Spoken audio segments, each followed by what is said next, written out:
शिकारी हथियार एकत्र कर रहा था जब वह अचानक उसके हाथ से टकरा गया था। उसे आकार में छिपाते हुए वह मूल लोगों को गुस्से में चिल्लाया। डरावना चेहरा डरा हुआ था, लेकिन दोनों मानविकी बिल्कुल भी घबराए नहीं थी। बड़े राक्षस का सामना करने के लिए एक बड़े पेड़ पर कूदना। मैक्स ने साहस प्राप्त करने के लिए दहाड़ दिया, सीधे शिकारी के साथ सामना किया। ओटिस पीछे से चुपके से घुस गया। शिकारी ने मैक्स को 10 मीटर से अधिक फेंकने के लिए प्रतिक्रिया दी।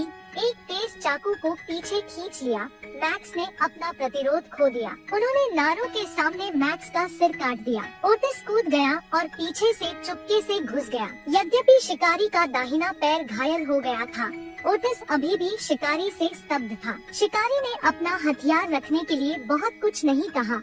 ओटिस को स्लैश करने के लिए अपना हाथ उठाया। फिर नारू को दूर नहीं देखकर वह मुड़ी और भाग गई, लेकिन वह फिर से छिपकर पीछा करने के लिए जल्दी नहीं हुई। जहाँ तक वह देखता है, महिलाएं खतरे नहीं हैं। जब वह बंजर भूमि पर भाग गई, तो वह सिर्फ अपने दोस्त से मिली थी। उन्होंने उन लोगों को उतारा जो शिकारी को घात लगाने की कोशिश कर रहे थे और उनकी गर्मी के उद्देश्य से थे। बहुत जल्दी उसने शूट करने के लिए तैयार करने के लिए धनुष को खींच लिया। नारू ने कुछ गलत खोजा। उसके सिर पर 3 चमकते हुए स्थान थे। उसने जल्दी से उसे दूर धकेल दिया ताकि शिकारी की अवरक्त किरणों के हमले से बच सके। यह जानकर कि स्थान उजागर हो गया था, दोनों जल्दबाजी में खड़े हो गए और भाग गए। शिकारी इस बड़े स्थान पर शैतान की तरह हवा के रूप में तेजी से काम कर रहे हैं। आदमी पर हमला करने के बाद बाकी के पास केवल खून का एक बूंद था। नारू ने अपने सिर को आगे बढ़ाया। शिकारी ने करीब से पीछे हटना। अचानक नारू गिर गया। उसने एक बड़ा शिकार किया। वह भाग नहीं सकती थी। शिकारी को छिपा हुआ देखने के लिए अपना सिर उठाया, लेकिन शिकारी ने बस श्रृंखला को उठा लिया और फिर धीरे से इसे नीचे जाने दिया। उसे नहीं सौंपना। वह एक आदमी को बंदूक पकड़े हुए देखने के लिए वापस मुड़ा। वह फ्रांसीसी हाथों में गिर गई। उसके सपने से जागने के लिए उसके इंतजार में वह और ताबे एक बड़े पेड़ से बंधे थे। पेड़ों के जंगल और उसके चारों ओर एक घास के बिना जमीन को देखते हुए वह जानती थी, फ्रांसीसी ने अपने भाइयों और बहनों को शिकारी को लुभाने के लिए माना। फ्रांसीसी लोग घोड़े की सवारी करने से बहुत दूर नहीं थे। जब कोई व्यक्ति दूरबीन में देख रहा था, तो पीछे का व्यक्ति अचानक 2 में फिसल गया। इस अचानक निर्वहन ने घोड़े को दौड़ने की धमकी दी।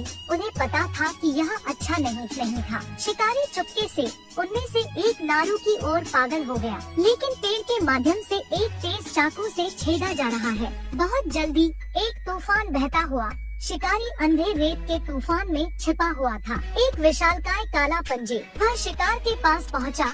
ध्यान से जाल पर कदम नहीं रखा। उसने आकाश पर इतना कुछ हासिल किया। पास में छिपे हुए फ्रांसीसी ने अचानक चेन को खींच लिया, जिससे वह जमीन पर गिर गया। उसके बाद उन्होंने उसे पकड़ने के लिए एक बड़ी आरसी प्लेट फेंक दी, जबकि एक खुशहाल आदमी को 2 तेज चाकू से छुरा घोंपा गया था। शिकारी ने जल्दी से काउंटर किया। लोगों का जाल उसके साथ सिर्फ एक बिल्ली था। उनके दाहिने हाथ में एक आदमी को बांधने के लिए एक आरसी टुकड़ा लॉन्च किया। उस व्यक्ति और सूखे पेड़ को सभी भंग कर दिए गए। उसने फिर से एक हथियार निकाला। हवा ने उसके पैरों पर जाल तोड़ दिया। वह उतना ही कोमल था जितना कि बड़ा टैंथू गाँव गया। उसने अपना हाथ उठाया और समस्या को हल करने के लिए अपने पैरों को उठाया। बंदूक के हमले को रोकने के लिए अचानक शिकारी एक ढाल बनाने के लिए वापस आ गया। जब व्यक्ति लोड हो रहा था, तो वह मुस्कुराया। पलक झपकते लोग मांस थे। उनमें से एक की भी लोहे की ढाल के नीचे मृत्यु हो गई। वह एक आदमी की ओर चला गया।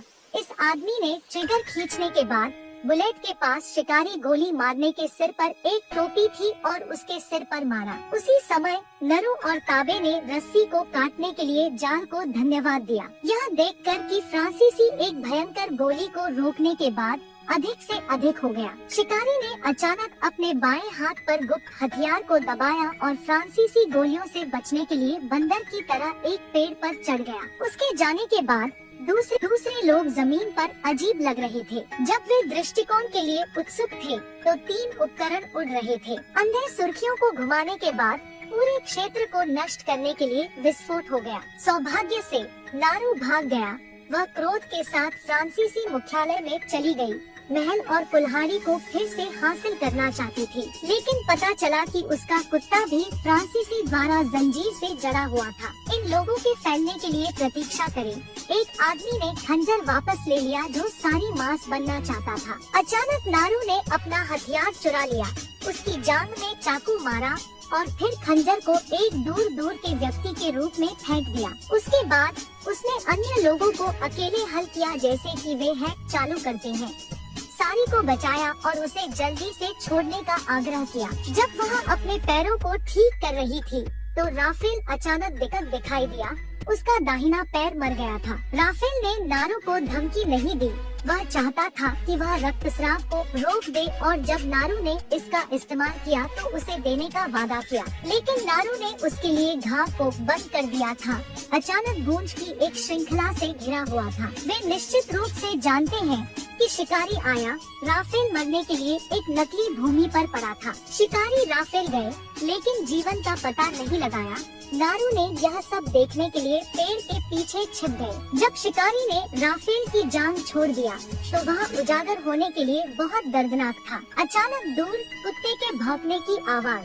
शिकारी हथियार खींचता है, लेजर व्यू फाइंडर को चालू करता है, सारी को लक्षित करता है।